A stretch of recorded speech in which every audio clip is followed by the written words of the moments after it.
JT Ayatu, Kilatu, Kauru, Chiba, Baba. As this more, and the family Jimoko, and the drink it no makoko. Tabund watawia, Atumba, you saga is from Saya, they like you saga is what you know this one of so Bepenga.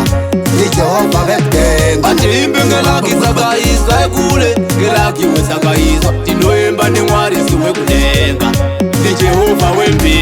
The Marita Batenda, whatever one of the Pangway or Femba, ever when they eat with the seduce Sapenda, Penda Jaita, Tofetaita, Tabatunga, Tofetarunga, Ivo Porunga, Masinga Siva, Tasukangam Toronga, Chekapa, Tasimau, Matsagandati, Kaibura, Adipapa, you saga is from Saya, they like you saga is what you name this one of Maris of Bepenga. And the Imbingalaki saga is like Gule, Gelaki was saga is what you know him, but the war is to Webenga. The Jehovah will be. And the Imbingalaki, the no him, but the Mari. You marry her, but there is a Mari. But don't best, you know, Tangis and Mari. Adizo mutori sesha mwari Pese bato bamba munoti zwange musinda Muvi makatizwa techishandisa mutombo Unyangwe basi techibadina nga techiimba Muvi makatizwa techitemwa ne matombo Ati imbingalaki saga is from Saya Gelaki saga is what you name this one of Maris of Bepenga. The Jehovah Bepenga. Ati imbingalaki saga is like Gule Gelaki saga is what you know him, but the war is to Webenga. The Jehovah will be.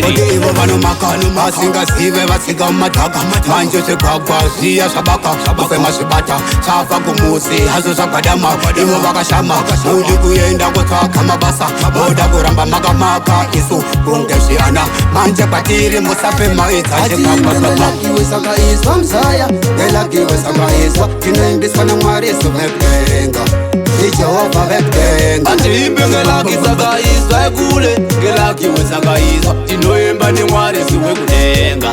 The Jehovah will be. The Marita Batenda, whatever one of the Pangway or Femba, ever when they eat with the seduce Sapenda, Penda Jaita, Tofetaita, Tabatunga, Tofetarunga, Ivo Porunga, Pasinga Siva, Tasukangam Toronga, Chekapa, Tasimau, Matsagandati, Kaibura, Adipapa, you saga is from Saya, they like you saga is what you name this one of Maris of Bepenga. The Jehovah Bepenga. And the Imbingalaki saga is like Gule Gelaki saga is what you know him, but the war is to Webenga.